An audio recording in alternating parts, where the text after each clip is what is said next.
என்னை நன்றாக இறைவன் படைத்தனன் தன்னை நன்றாக தமிழ் செய்யுமாறு என்பதற்காக இறைநிலையையும் என்னை ஈன்ற தாய் தந்தையையும் வணங்கி மகிழ்கின்றேன். நடுவர் உள்ளிட்ட அறிவுசார் ஆன்றோர் அவையை நன்றியோடு வணங்கி மகிழ்கின்றேன்.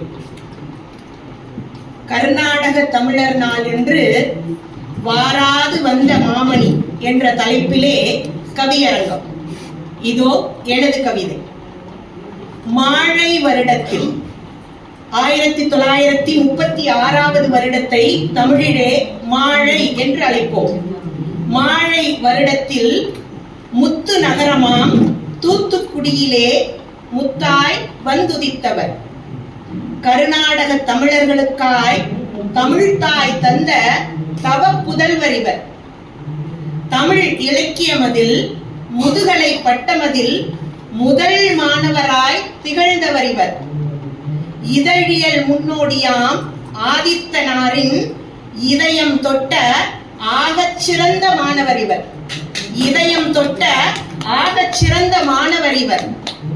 தினத்தந்தியும் மாலை முரசும் இவரின் திறமைகளை வளர்த்த பயிற்சி பட்டறைகள். அகவை 27லேயே கர்நாடக தமிழருக்காய் அணையா சுடராக தினச்சுடரை ஏற்றியவர் இவர்.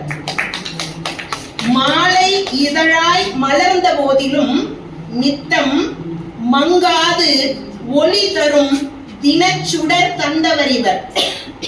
தமிழகம் தாண்டியும் வாழும் தமிழருக்காய், அதாவது தமிழகம் தாண்டியும் வாழும் நமக்காக தினச்சுடர் ஊடாக சிந்தித்தவர் இவர். கர்நாடக தமிழர்களின் விடியலுக்காய் கம்பீர குரலாய் நின்றவர் இவர்.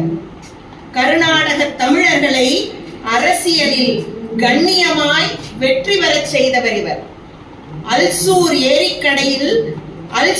ஏரிக்கரையில் அடைபட்டு கிடந்த ஐயன் திருவள்ளுவரை இன்று அடுத்த தலைமுறையும் அறிந்து கொண்டாடிட அயராது பாடுபட்டவர் இவர்.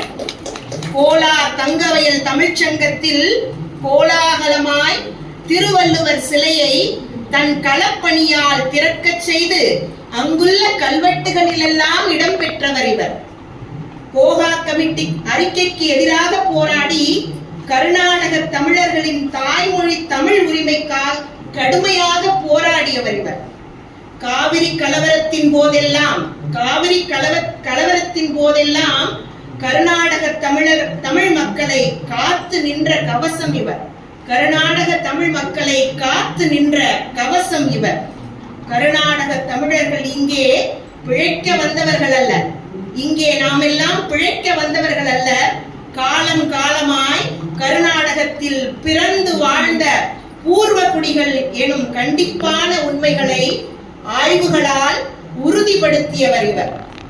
எண்ணற்ற ஆர்வம் மிகு எழுத்தாளர்களையும் படைக்கும் பாவலர்களையும் அங்கீகரித்து அழகு பார்த்தவர் இவர். தினச்சுடர் வாயிலாக தினம் தினம் கர்நாடக தமிழர்களின் இல்லங்களில் ஒளியாய் பிரகாசிப்பவர் இவர்.